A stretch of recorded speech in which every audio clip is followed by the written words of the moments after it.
Hello, ladies and gentlemen. My name is Simon Timpley from the International Food Safety and Quality Network. Welcome to edition 84 of the Food Safety Fridays webinar program.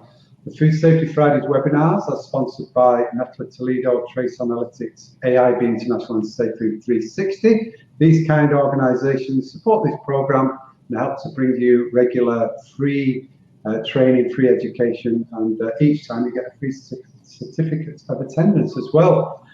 Today, we've got FSMA and Foreign Supplier Verification Program, FSVP, with joint presenters today. We've got Gary Wills, Director of Sales, Food and Beverage, DNV GL Business Assurance, and Gary's going to be doing the intro shortly. And then Bill Bremer, Principal Owner, Kestrel Management Solutions. Just to say, obviously the sidebar there, I can see lots of you, the regulars commenting. Please feel free to say hello to each other, get to know each other, type your questions in there. Some of the more learned members might answer along the way, but if not, we'll be having Q&A after the main presentation. So welcome to you from all over the world. I'm going to be sharing the slides, so I'm going to try and do that now. So just bear with me 1 second. Oh, while I do that, in the sidebar, you'll see next Friday, we've got a 4-hour training session, practical internal audit. So it's only $97 per person. So it's ideal for your whole team. Bring along your whole team. I think we've got about 50 registered so far. So that's next Friday with Tony Connor, 4 hours. And I think it's around 10 a.m. Eastern time we start. Okay, I'll get the slides up. I'll be back for the Q&A later. But for now,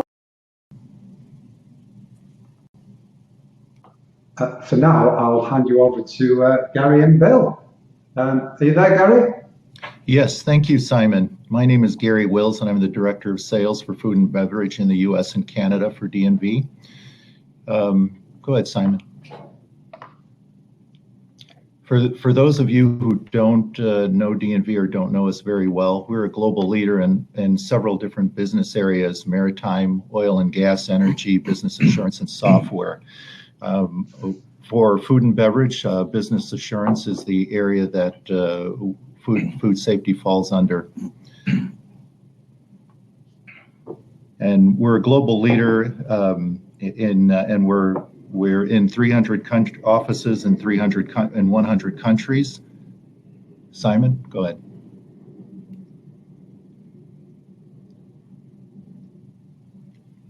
And for DNV, especially in the food safety area, our role is an independent assurance provider. So we're a certification body.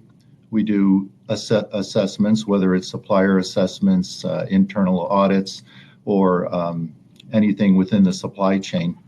And with that, it helps build our customers' and stakeholders' trust.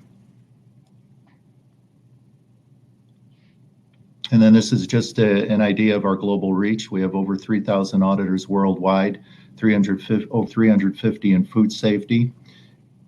And most of the cases, we have a very global reach where we are present where you are. And now I'm going to turn you over to Bill Bremer. Bill is a principal in food safety for the food safety group at Kestrel, and they help companies in compliance to food safety.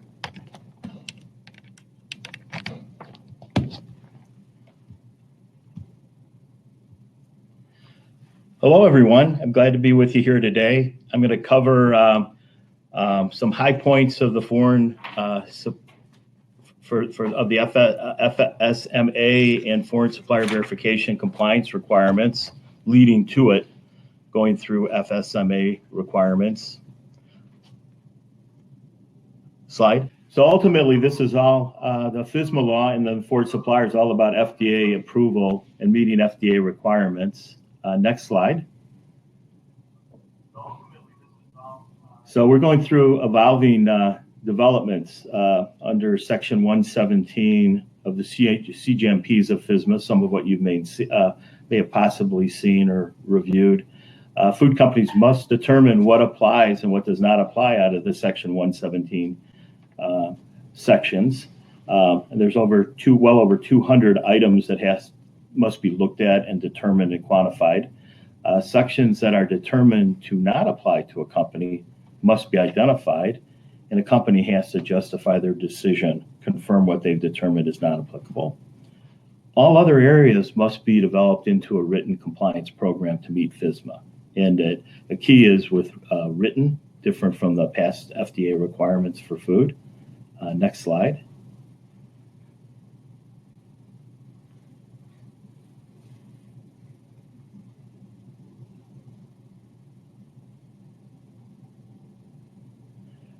Ultimately, a food safety plan becomes a written document that is required to provide evidence of compliance.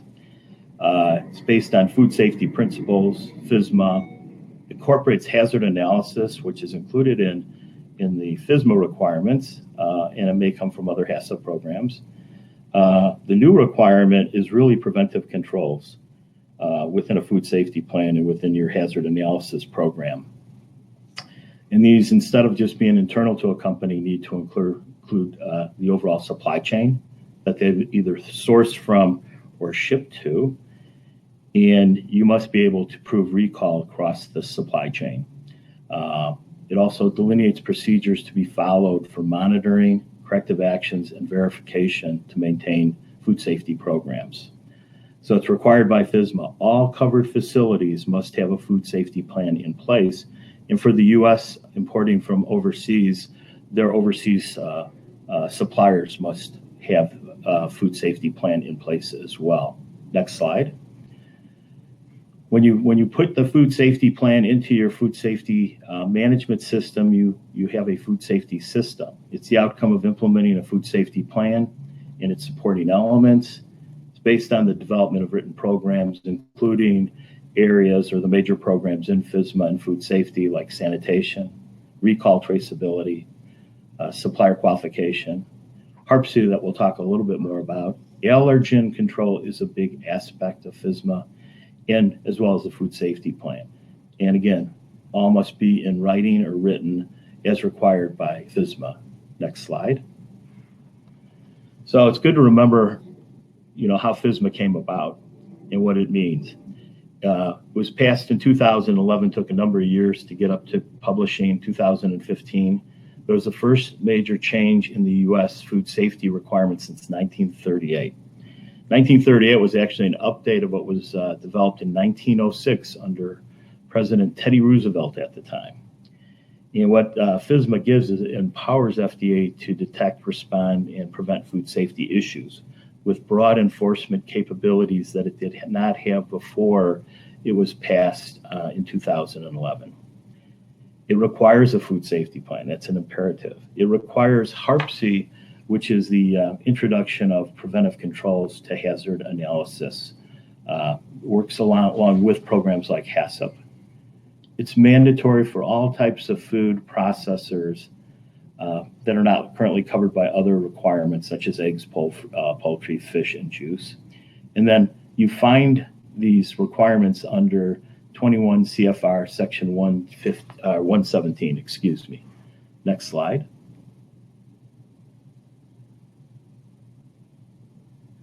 So following 2011, it took a number of years and rulemaking time to come up with what was going to be published. And basically, the current good manufacturing practices with hazard analysis and the risk-based preventive controls for human food regulation, which is now referred to as preventive controls for human food, was published in September of 2015. And it became effective for large companies of 500 employees or more 1 year later. Next slide.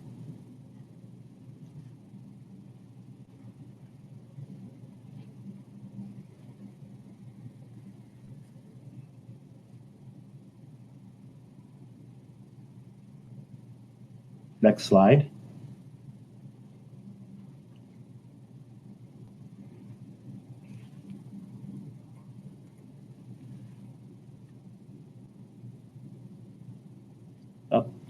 So September of 2016, and then to September of 2017, the law went into effect.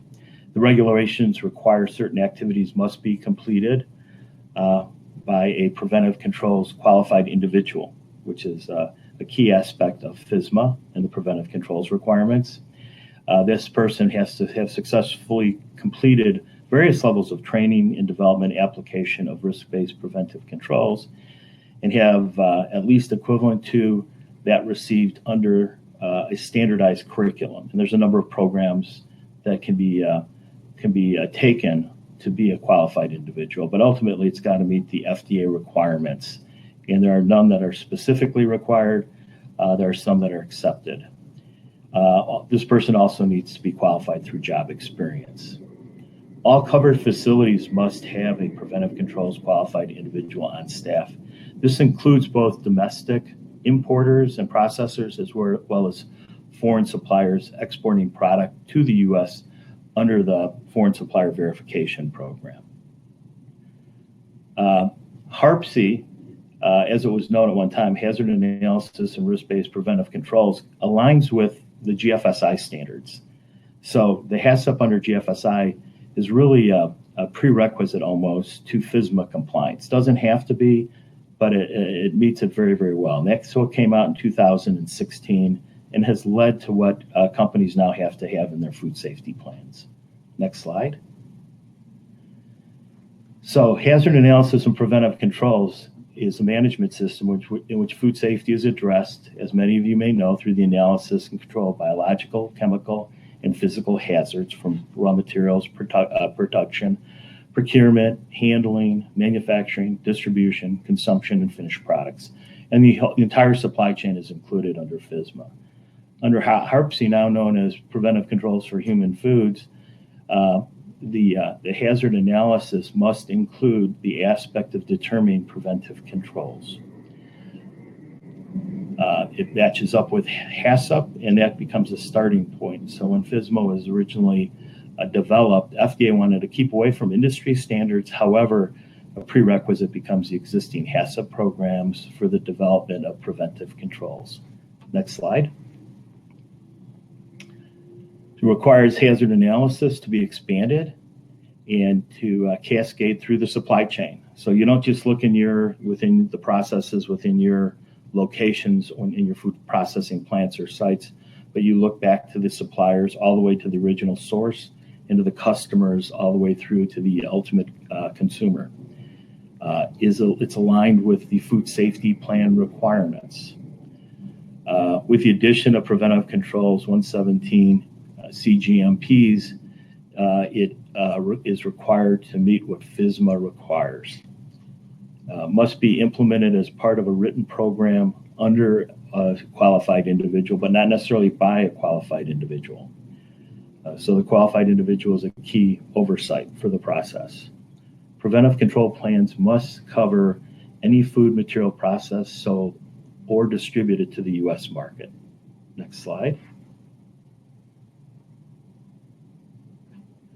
So where hazard analysis drives to CCPs, critical control points, the same systematic approach for identification, evaluation, and control of food safety hazards is applied to the development, identification, and implementation of preventive controls.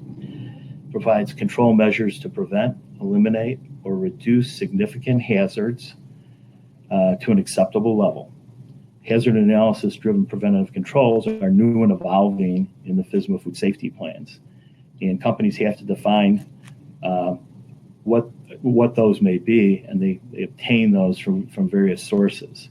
And this is, again, an imperative requirement under FSMA Section 117 GMPs, where you need to have identified or gone through the process to identify and implement preventive controls.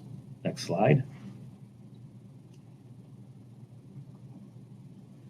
So if we get back a little bit to the why for FSMA, the foodborne illness and infection issue that continues and was prevalent prior to FSMA is the reason. So each year leading into FSMA was estimated by CDC that 48 million people in the U.S.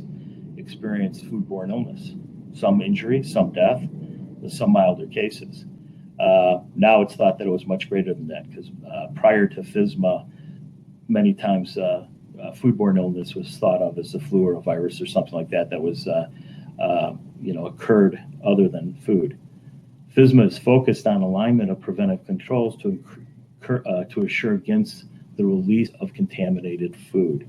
And recalls continue. So recently, last month, there was a recall done by the company actually on frozen vegetables that were contaminated with listeria. So it's not like the problem has totally been solved. It's good that it was stopped, but it's still prevalent in the marketplace.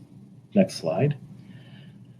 So FSMA requirements require a written food safety plan based on HARPC and the preventive controls. This must meet the food safety risks associated for all food processors and distributors, both U.S. and foreign. Food includes all food products and ingredients and can be contact materials as well, and that tends to be growing in what the definition of a food product or food material is. And the requirements must be written and under oversight of the qualified individuals, as has been mentioned. And it's really qualified individuals because you need to have backups. If you have only one, it's really insufficient for ongoing operations. Next slide. So the content is all requirements must be determined by the processor and distributor as determined for them under FSMA. And this is something they have to do themselves or with the assistance of their supply chain partners or third parties. It's required for their entire supply chain. So if you are in a position in a supply chain, you have to manage it up and back. And that's the whole idea of FSMA from a supply chain standpoint, to make sure it's integrated, even though they're separate organizations. The controls that are determined and preventive controls that need to be implemented are throughout the supply chain. This is in accordance with Section 117 CGMPs. And then some of the key programs, it gets pretty simple when you think about it, but the level of them have changed. Sanitation, traceability, supplier qualification, preventive controls for human food, having a food safety plan, and then including your foreign supplier qualification are all required in your food safety plan in detail, not just as an outline. Next slide. The requirements include organizational roles. So you have to have the oversight of your food safety plan with a trained qualified individual. You also have to have that audited by qualified individual on the audit side or qualified auditor. And this is typically a team. So something used regularly for GFSI and global standards now is required within FSMA compliance, where you are doing documented audits by qualified auditor, and actually the food safety plan documentations and programs that are approved by or under the qualified individual and now audited by an auditor. And then in sanitation management, it's called out in the standard as well, or FSMA Section 117. You need to have a qualified sanitation. I don't think they call it a manager, but person, but you have to have people qualified in sanitation at each site. Typically it's more than one, but you do need to have it under a central management to ensure that sanitation is done appropriately within food plants, both in the U.S. and again at foreign locations supplying the U.S. All location employees must be trained as well in the food safety risks of their jobs as well. And then foreign supplier locations must meet the same requirements, again, as U.S. producers. So if you're importing from a foreign supplier, they must meet your programs. So the key programs under FSMA that must be addressed include plant sanitation and hygiene. And we put hygiene in there as part of sanitation for for this presentation. Recall and lot traceability, supply chain-based supplier qualification, human food preventive control, including allergen. And again, we place allergen here, but it can also be in the hazard analysis section as well. All programs must be written and up to date. Up to date means that they're current with all changes implemented under certain requirements of the FSMA law, but you have to be operating, prove you're operating based on the most current programs that you have at any given time if you're inspected particularly, but that's for your own operational integrity as well. And this includes foreign supplier verification as well. Next slide. So FDA inspections, they're going to occur in various ways, and they have already. Ultimately, we're going to have scheduled inspections based on risk in the U.S., and some of that is going on. FDA may also be in an area geographically, and they may do an ad hoc inspection. And we're seeing a lot of this right now. Your location also may be listed due to a recall or reported concern. May not be yours, it may be your customers or your suppliers, but you may get a visit from the FDA based on that type of activity in response to a recall. Could be part of, again, as part of a required FDA inspection. Maybe you are inspected annually or regularly, and you'll continue to be inspected because the FDA has determined it's important based on the product risk that you're involved in. And then probable cause from a physical evidence or other agencies where there's an indication that maybe your food site is not in compliance. And then for foreign supplier, and we're seeing this where shipments into the U.S. are not necessarily inspected for FSMA compliance at customs, but they're letting it go to the receiving location, and they're inspecting at that point for compliance with FSMA and foreign supplier verification. Next slide. So sanitation is a key under FSMA, is simply said. It's been determined to be a key source of contamination and reason for some of the most recent major outbreaks in the U.S. particularly that resulted in death and injury. FDA commissioned a report in the early 2000s that was published in 2006 by Eastern Research to determine the source of outbreaks, food outbreaks in the U.S. Sanitation was a leading cause. This report highlighted many of the issues leading to preventive controls, where it was identified as you cannot deal with hazards that are occurring in the food processing plants. You really need to deal with them before they get there. It's a major way of stopping them from occurring. Sanitation and hygiene was a key finding of this study. Next slide. So past and current situations of sanitation. Prior to FSMA, sanitation was taken relatively lightly, and it was under basic Section 110 GMPs, where you had to prove certain things. Everything did not have to be in writing. You were expected to have high integrity in your programs, so it was provided by companies that they would implement adequate programs in hygiene. And then they'd be periodically inspected, and if they weren't inspected, hopefully that they were operating those plants and not contaminating food product. Associated with company sanitation programs are sanitation products and companies and contractors. Whose cleaners and sanitizers are you using? Are you using them correctly? Have they been approved correctly? And that was, again, all subject to goodwill as much as anything previous to FSMA. So things were not always validated based on that. You didn't see the level of swabbing and environmental testing going on at that time. And much of the time, and we still run into this quite a bit, it was the programs were based on this sanitation products use advertisements. Dilute it to this, use it this way, and it will kill all these bacterial contaminants, and you will be good. So there was a lot of trust in that.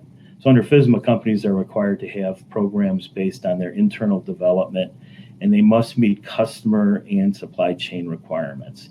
So ultimately, they have to really look at their processes through their HACCPs, and they have to really reassess everything they're doing. The supply chain is making that happen. The major food companies are requiring a certain level of environmental testing and swabbing and oversight of programs. We also are dealing with, in the last couple of years, of genome sequencing technology, where we're down to the DNA level of microbes that can be traced more specifically. I mean, this has been around now a couple of years, but this is new, and it takes the market and the industry time to catch up, depending on where you fall. We also have a food outbreak database by the CDC, which is fully active now, and it's been populated for 10 years, where they've kept basically on record the specific types of bacteria down to the species molecular level of what's caused an outbreak, death, and destruction. So now if you're doing testing or you're inspected, it can be sent into the CDC, and it's like doing DNA or fingerprinting basically, and they can lead into the determination of a source of a bacteria years later that caused injury or death or an outbreak. And if the FDA finds that and can backtrack, they will be going in to do a criminal investigation, potentially, not just an inspection. They're not being that heavy-handed right now, but that's the potential. So environmental testing is now required and represents a new level of risk for companies to be concerned about, because they have to do this right. And many times it's not done right. And this includes foreign suppliers as well as U.S. Suppliers of food. Sanitation requires a qualified sanitation manager, as I mentioned, and this is again true for both U.S. and foreign suppliers. Someone has to be designated. They have to be qualified to be doing that job and making sure that sanitation programs are implemented correctly. The program needs to be also under the oversight of the Preventive Controls Qualified Individual for U.S., including U.S. importers. A validation process must be completed, and sanitation must be determined as effective. So there needs to be records that it's been tested and it works. So basically, validation is a key aspect now of the sanitation requirements. Failure to have a effective sanitation process can result in a non-conformance. It can result in penalties and prevention of product from being imported to the U.S. If it's found not to be effective or not to be made under proper sanitation conditions. Next slide.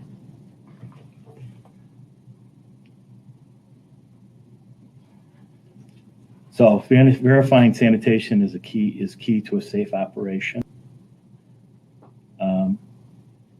Must include the qualified sanitation manager, the use of environmental testing and swabbing that is now really very, very prevalent in the food marketplace. Proper scheduling and use of sanitizers must be strictly maintained and changed as needed, depending on what findings may occur through testing. The ongoing testing and verification process would lead to that.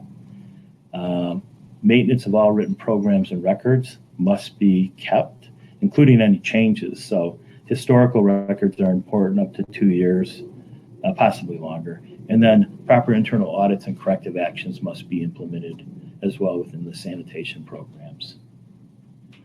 The next major section is recall traceability. Traceability is really looked at as a key component of being able to conduct a recall, but there are some times where you are only doing traceability, but you have to be able to do traceability to determine and execute a recall. This capability must be established for all levels of the supply chain, including foreign suppliers. FSMA requires written programs for your traceability, not just that you can do it and that you practice it once in a while without records. It needs to be part of a written program. So if you do have an incident or emergency situation, you have the proper resources notified within your organization to conduct a recall. Failure is a key compliance point. Inability to conduct a recall of product can result in suspension of food registration and license, and it can lead to FSMA. What led to really FSMA to be developed because recalls were initially not done well leading up to FSMA, and there are many cases where the wrong product was thought of as being the contaminated product. And it took time to sort that out, and it led to prolonged issues and actually people continuing to consume the contaminated product. Next slide. Any U.S. or foreign food suppliers to the U.S. market must maintain compliant programs. Previously, it was pretty much limited to one supplier back and one customer forward, but now it includes all levels from farm to table. And then FSMA includes the supply chain, and then all programs support complete traceability, and that would include foreign suppliers as well. This needs to be accomplished for all food products, ingredients, and contact materials. Contact materials are becoming more and more part of what's considered a food product. Previous GMP programs for traceability were not at this level. Today, the programs need to be well validated, and this is done by doing the ability to complete traceability exercises and mock recalls in fairly tight timeframes. Industry looks for a 4-hour period. So if you're going for an industry certification, the auditor will typically pick a particular contact item or food ingredient and want to recall, and they want the complete recall information within 4 hours. FDA, from what we see, they want to see a recall program, and they may come back and give you 24 hours. This could be changing. We've actually seen companies where they've had their business license and food registration pulled because of the inability to do a recall when the FDA suspected that they may have been shipping product that was questionable. Basically put them out of business. Companies must assess and ensure their systems work. The mock recall provides for this. Many companies still push off and don't do this and don't formalize their programs, but it's getting more important. Traceability includes all products and materials. This must be timely and accurate, and failure can have significant repercussions. Next slide. The outcome of tests and mock tests, a test and mock test is a means of verifying a written program, something that FDA would want to see if they're inspecting you. Includes response planning for possible recall, how you're going to communicate that if it's going to be a market recall. Recall is dependent on the severity status level of the involved food product. And if the product is in control and not shipped for consumption, a withdrawal may be acceptable as long as none of it has been released. And the more serious issue is shipped product. Next slide. Ultimately, your recall traceability program must be validated for all conditions.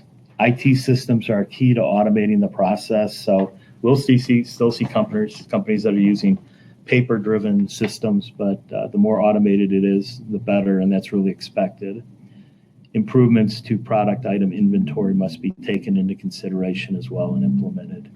So information must include status of particular items under concern, where, when received, where they were used, where they were shipped by item, lot, and quantity, as well as accounting for anything that was disposed of or taken as samples, and whether it was sold or not. Everything has to be accounted for, what's been shipped, sold, or in inventory. So really all levels. Next slide. Failure under FDA is a significant issue. This can include a forced recall situations which occur. We've seen it fairly regularly in companies that had some more considerable issues. A recall can be forced with product destroyed per a certified disposal directed by FDA, leading to non-compliant companies to the recall of products or forced destruction of at a high cost. Typically, they get credits back from their customers if there's been a forced destruction, and it can be economically disastrous for the company involved. Next slide. Supplier qualification program is the next section. Previously, this was highly self-determined prior to FSMA. Under FSMA, an approved program must be very well done. Suppliers of food safety, suppliers for food safety must have the ability to be verified as such. Neglect of marginal suppliers cannot be tolerated or won't be, and you have to manage that yourself, but that's something, again, that could be an issue for you with FDA if you're not doing it. Systems must support integrity of the process, and receiving must be included to verify safe food. Before FSMA, supplier qualification and receiving was one of the two top areas really in FDA findings of food sites. Now, at the time, it was more of a finding. Now it is an enforceable finding. Next slide. Implemented supplier qualification processes must be met. Monitoring process of receipts, use in customers must be tightly managed for complaints or issues. Records of response to the supplier must be met with CAPAs, corrective and preventative actions that are recorded. Proof of correction must be recorded, may result in more supervision by you as a customer within the supply chain of some suppliers, which means if you need a supplier and you've had issues with them, you have to tightly manage what they're shipping you, including the hold and release type of activities that have historically been done, and further testing. All foods must now be received from approved suppliers that have gone through hazard analysis for the particular food and the risk of that food. Next slide. You have to have a established written program for your supplier qualification and to maintain it. You have to maintain sign-off at various levels, including the qualified individual and others, purchasing, or the food safety, FSQA, food safety quality assurance team lead, to ensure that we agree to buy from or receive product from certain suppliers. And it also includes service providers, areas like pest control, waste management, sanitation, and food safety supply as well. You must review and update your program, and we recommend at least every 2 years, more frequently if you're making changes though. And then record and show evidence of your supplier CAPAs, corrective and preventative actions that you've issued. And if they're not being closed, that could be a major issue or finding within an FDA inspection under FSMA. The next section is the preventive control for human foods. So FSMA requires preventive controls to be identified through a hazard analysis process. This includes allergens and the other risks associated with HACCP that we mentioned earlier. Preventive controls, again, are determined through the hazard analysis process. Preventive controls extend the risk through the supply chain. So you may require from the ultimate source of a raw material that may go through a number of other suppliers before it reaches you, but you would ensure that preventive controls are conducted for things like hygiene and sanitation at those lower level suppliers. So this allows a broader level of risk assessment. And preventive controls is a strict requirement under FSMA. It has to be evident, and all efforts must be made to identify those to be put into your food safety plans. Next slide. HARPC was the term used originally, and then it's changed somewhat under FSMA to the preventive controls for human food, and that stands for Hazard Analysis and Risk-Based Preventive Controls. And it's meant to use existing hazard analysis. If you don't have that in place, it must be implemented, and that occurs in some cases.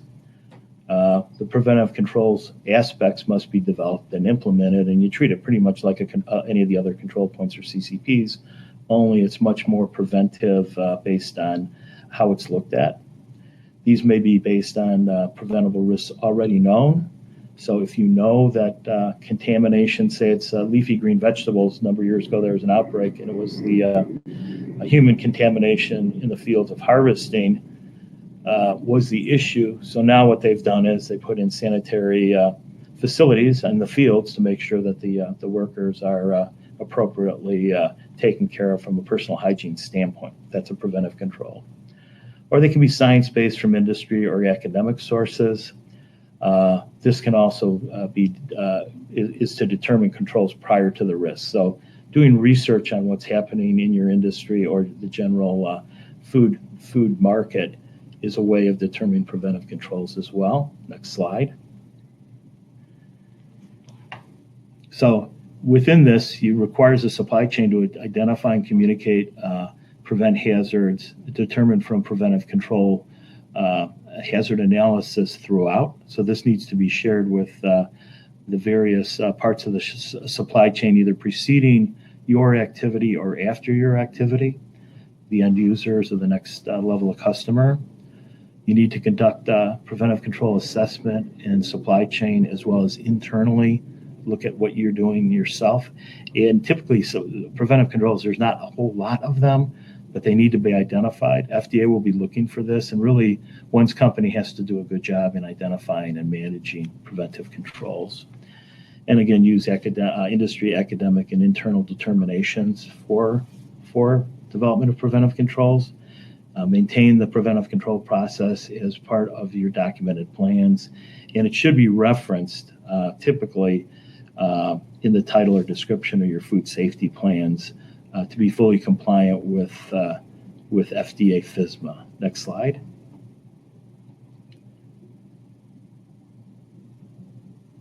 So FSMA plans require a hazard analysis as a foundation for their prerequisite programs and preventive controls.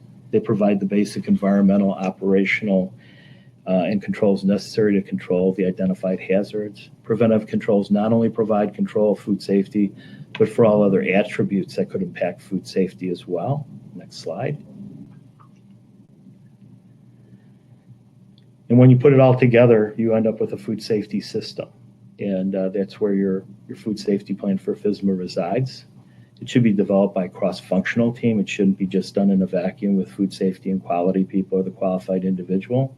Qualified leaders, as trained and approved, should be part of the team. They may not be a qualified individual, but they should be trained to adequately serve. Team members must have sufficient training, represent any internal, functional, and supply chain area within the company. So you definitely want all of the functional areas that have any impact on food safety to be involved. The food safety plan should be developed and maintained, including all changes and updates. And the system must be maintained and sustained. Next slide. So this is just a cover of preventive controls section under the FSPCA, where you identify preventive controls. You include areas like allergens, sanitation, and others that you may look for. Radiological in some cases comes up if someone has a food plant near a power plant or something like.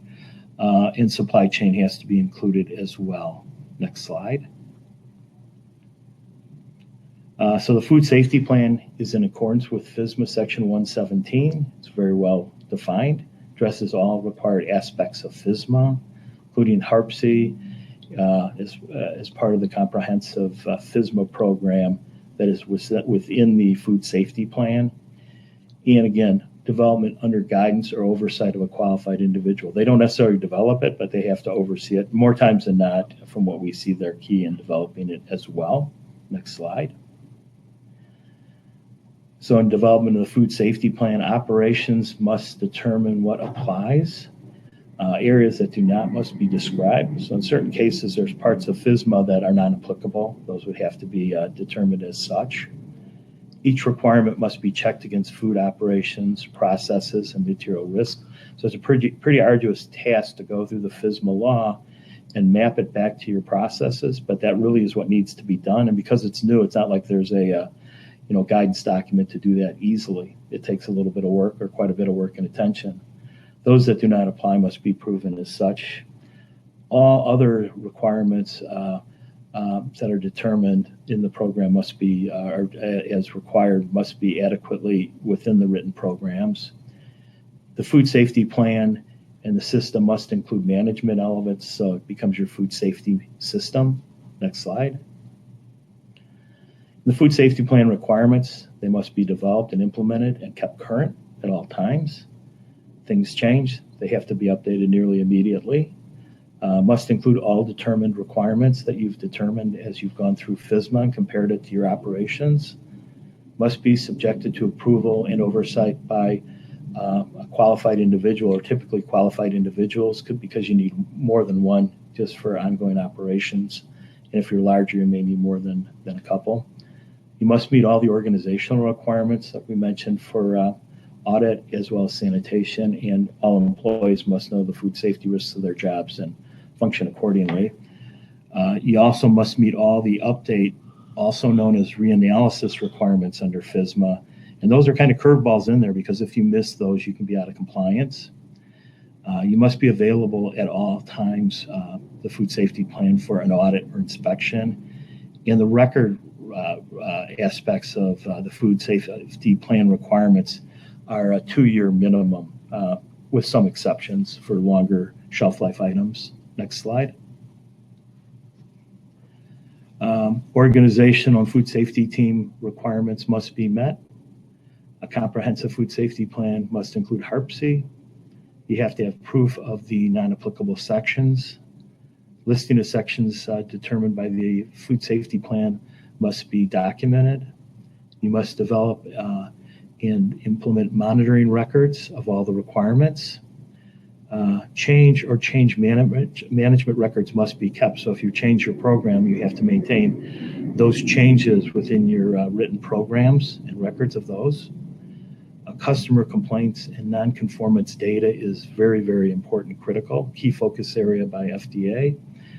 Corrective action documents and records, as well as organizational checks and balances, have to be included as well. Next slide. So for foreign supplier verification, basically the expectation is for any foreign suppliers that they meet the U.S. requirements under FDA and they meet the requirements as determined, which could be higher than the FSMA requirements of their customers or the importers who are bringing the product into the U.S. So you must manage compliance of your foreign suppliers as your own operations, even though you're not. You have to ensure that all aspects of their FSMA compliance meets your requirements if you're an importer. So if you go well beyond what you have to with your internal programs, you'll be putting additional burdens on your foreign suppliers. So being great is not necessarily a good thing here. Being good or adequate is what you want to seek. So you don't want to have overly complicated programs. And this includes the need of preventive control, qualified individual auditor, and sanitation person at the foreign supplier locations. Next slide. So you need to confirm complete program verification, including on-site audits, but you don't have to do those based on product risk or as determined. You have ways of getting around that, although in some cases you need to do the on-site audits. You must require that all shipments include the pertinent information of what your requirements are, what your interpretation of FDA is, and what you're seeking prior to qualifying a foreign supplier and having them ship product to you. And you have to add, or we recommend that you create a declaration that they provide a sign-off of all those requirements with any shipments, including who their qualified personnel is, the FDA standing, are they in good standing, verification of all the FSMA programs and all the programs at your level. And it's not like you want a copy of all the programs, but you want to have verification that they're currently registered with the FDA, they're in good standing with their local jurisdiction or country, and that there's nothing prohibiting them from shipping safe food product to you under the food safety verification program. And then be ready, the FDA will track shipments to ensure compliance, so they may be following shipboard containers to a receiving location to double check and make sure that everything is in place. And then basically this is a management system element under continuous improvement. The whole FSMA compliance under food safety plan and foreign supplier. The whole plan, do, check, and act and continue to manage and improve your program is key. Next slide. So in some of the implementation challenges, management commitment, just not of your company, but of foreign suppliers, or actually it could be management understanding or foreign supplier understanding. Culture change within companies. We've been buying from the supplier for many, many years. We've had no problems. We'll continue to do so, but they may have to put the program into place to support it. Time and available resources is a key issue. Adequate training at all levels is a key issue. External and academic research papers that might be useful and scientific-based information is key.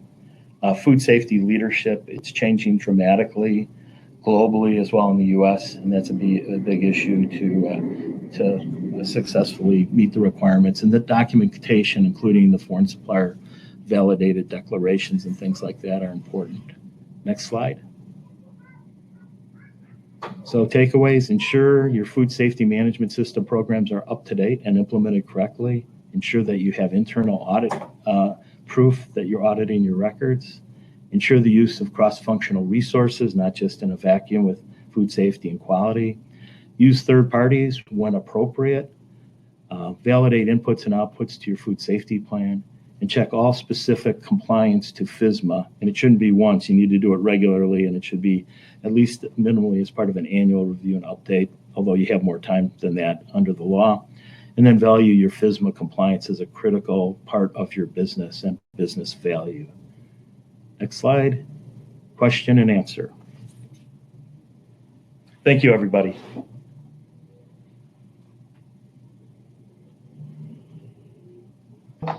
Okay, thanks very much, Bill.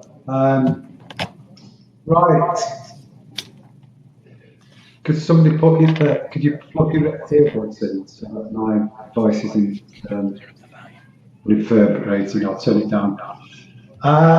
Right, because I've been transitioning the slides, I've not been able to monitor the side. My voice is coming doubling back quite badly. Could you put your earbuds in, please? Let me know when you've done that, please, Bill. Okay, we're looking at the questions right now. We're looking at, whoops, they're moving around a little bit. Yeah, I'll read the questions out. Can you put your earbuds in so that my voice is doubling back, please? Okay. Right. Okay, that's better. Thank you. My voice is still coming out of the PC somewhere. It needs to stop. It's going to be very confusing for the audience. Right, I've been unable to monitor the chat bar because I've been showing the slides, but we can, if we've got a few minutes now, are you happy to take a few questions, Bill? Sure. Right, okay. Jennifer is saying, asking, we purchased from a manufacturer that has several plants in the US and a few plants in Europe. Do we need to have additional requirements for the plants outside of the US? So, when you have your own plants, the assumption is that they would operate under the same food safety programs that you have in the US plants. Not always, though. So ultimately, what you need to do is make sure that they're consistent with the US operations, especially if you're sourcing product from those your own foreign supplied locations. Okay, thanks. Mukesh is asking, what if we complete traceability in more than 24 hours? Well, if it takes you more than 24 hours, you're at risk. You really need to get it to a 24-hour level. So domestic FDA would want to see it within 24 hours. They're talking about moving it to 4 hours as well. And then the interesting thing about FSMA is you have to meet your customer requirements as well. And if they're under GFSI, those customers would have typically a 4-hour requirement. So you'll have to do something with your traceability program to bring it down to a certainly within 24 hours or lower time frame to be able to conduct the exercise or a recall. Yeah, and importantly, that time is absolutely critical because you're preventing people perhaps getting sick, ill, or worse. So you've got to act quickly. Cusick is asking, does FSMA and PC cover seafood hazard? I'm sorry, I couldn't quite hear that clearly. Okay, does FSMA and PEACE preventive controls cover seafood hazard?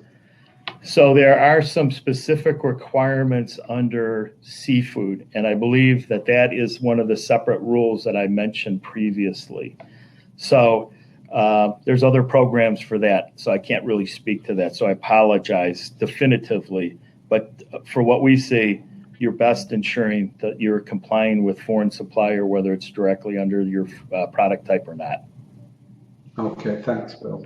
Bernard is asking, Bill, would you please expand on documented FSV validation declaration components and signatory? Sure, it becomes a long list, so or potentially a long list. So if you're looking at the declaration document to confirm a foreign shipment, and it's for a shipment, you may have already done all your other qualifications and gotten information from the company that they're meeting FSMA or FDA or your requirements. What the declaration serves as is a listing where literally you will check and you will get a signature or multiple signatures on any of the requirements. And that could be a food safety plan, the preventive controls are in place, sanitation is in place, traceability is in place. So all the kind of the basics of what's in a food safety plan, but also who the contacts are, who the qualified individual is, who the manager of the operation is, and that they're currently in good standing with their FDA registration. What we recommend there is you get a expiration date, right? So you know that. We know that this last update of food safety FDA registration, a lot of foreign suppliers missed the time period last fall. So this is the type of information that you'd want to have on your declaration. Basically anything, and you don't want to have it multiple pages. If this are a lengthy document, you want to have maybe multiple pages covering just the bulleted lists and getting them to sign off on it. That way, as FDA follows a shipment to your location, and you get that with the shipping paperwork, you can show the FDA that A, you have a program for that supplier, and B, for the shipment, you made sure that they were in good standing when they made the shipment. Okay, fantastic. Serena, when our food safety plan produces from 43 different farms, do we, as the importer, need documentation from all of the farms, or is that the responsibility of the broker to supply?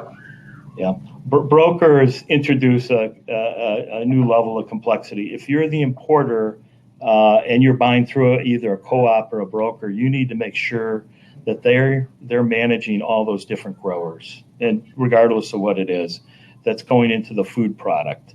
So it's really what we call a kind of a backbone program to ensure that that is done. But that's something you'd want to make sure that they are doing on their side. So if you ever need it, now you could actually information or traceability information. Now that's something you could test in a traceability program as well to make sure they're doing what they're supposed to for you. Okay. Susan, I work for an importer of unroasted green coffee and don't own a warehouse, so I think I'm exempt from FSVP and FSMA. Do we still need to send a document to our roasters saying they are responsible for preventive controls of identified hazards? So that's a very good question. So green coffee is under a lot of scrutiny right now. And typically green coffee is imported by some major importers, the importers of record. I don't think they've developed it necessarily that far for green coffee because it's produce. And there's actually a produce rule. So the other question would go back to the produce rule where there's a little bit more time. However, if you process that coffee, if it's decaffeinated, if it's roasted, now it's a food product, and then you have to maintain all the aspects of FSMA based on that, because a lot of coffee may not go into drink, could be going to cold brew. Thanks to Bill, Gary from DNV GL, and Bill from Kestrel Management. And happy weekend, happy Friday. Thanks for your time today, and we'll be in touch shortly. We've got the practical auditor next week, and then we're back on the Food Safety Fridays again. So just watch your inbox and you'll hear much more from us. Take care and have a lovely weekend. Enjoy the rest of your day. Happy Friday.